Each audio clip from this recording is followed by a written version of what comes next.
ঘড়ির কাঁটায় 5টা 14, আর আমি পৌঁছে গেছিলাম বহরমপুর বাস স্ট্যান্ড, সিউড়ির বাস ধরবো বলে। সিউড়ির একটা ওয়াল পেন্টিংয়ের অর্ডার ছিল, তো তার জন্য গত বৃহস্পতিবার সিউড়ি যেতে হয়েছিল এবং আমি সাথে নিয়েছিলাম রাজাকে। তো সারা রাস্তা তো বৃষ্টি পেয়েছি এবং সিউড়িতে গিয়ে দেখলাম ওখানেও প্রচণ্ড বৃষ্টি হচ্ছে।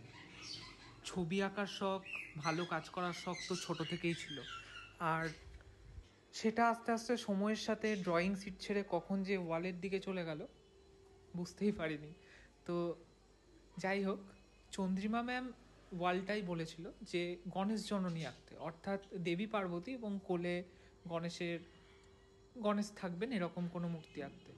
তো উনি একটি ছবি চয়েস করে দিয়েছিলেন এবং তার পরিপ্রেক্ষিতে আমাকে এই ড্রয়িংটা করতে হয়েছিল। যদিও ছবিটা মেন ফিগার ভিত্তিক ছিল এবং সেই ছবিটা খুব ছোট ছবি ছিল, এবং আমাকে যেহেতু চওড়া 7 ফুট কভার করতে হয়েছে, তো আমাকে একটু আমার মতো গোটা ছবিটাকে কিন্তু অ্যারেঞ্জ করে গুছিয়ে নিতে হয়েছিল। তোমরা ছবি দেখেই বুঝতে পারছো যে আমাকে কত কি অ্যাড করতে হয়েছে এক্সট্রা ছবিটা আরও জমিয়ে তোলার জন্য। তো বেসিক কালার করে নেওয়ার পর আমি কিন্তু একটু একটু করে শেষের দিকে এগোচ্ছিলাম। হাতে সময় নিয়ে গেছিলাম 2.5 দিন মতো। বৃহস্পতিবার কাজে শুরু করেছি এবং আমার ফেরার কথা ছিল শনিবার, অর্থাৎ আজকে। তো আজকেই ফিরেছি, কিন্তু মধ্যেখানে একটা ছোট্ট টুইস্ট আছে, সেটা তোমরা কালকের ভিডিওয়ে দেখতে পাবে। তো যাই হোক,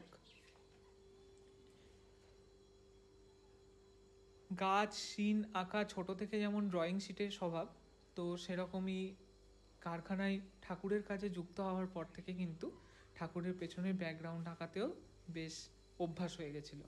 তো আস্তে আস্তে সেই থেকে সেটা দেওয়ালে আঁকার একটা শখ বলো, নেশাই বলো, পরিণত হয়েছিল এবং সেই থেকেই এই কাজ।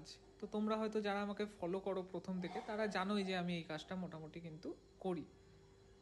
তো অনেক দিন পর এরকম একটা জমজমাট ওয়াল করলাম। জমজমাট বলছি কারণ হচ্ছে ওয়ালে পেন্টিং করলেই যে সেটা খুব দেখতে সুন্দর লাগে এরকম কিন্তু নয়, কারণ পেন্টিংটা দূর থেকে দেখার একটা যদি স্কোপ থাকে বা দেখার জায়গার ওপরেও কিন্তু পেন্টিংয়ের সৌন্দর্য অনেক অংশে ডিপেন্ড করে, যে কতটা দূর থেকে দেখলে কতটা ব্যাপারটা ভালো লাগে।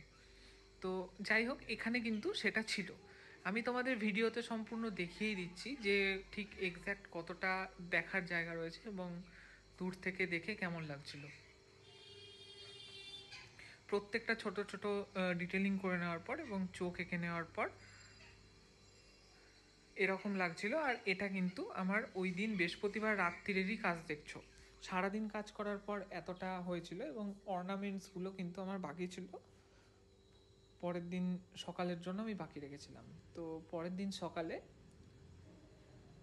গোটা ছবিটা কমপ্লিট করে নেওয়ার পর একটা সিগনেচার তো বানতা হে, তো সিগনেচার করে নেওয়ার পর একবার কমপ্লিট লুকটা তোমরা দেখো। তোমরা কমেন্টে জানাও কেমন লাগছে।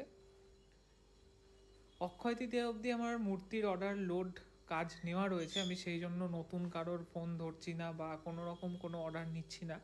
তো যারা তোমরা আমাকে পার্সোনালি চেনো তারা হয়তো জানোই যে আমি কেন কখন ফোন ধরি না।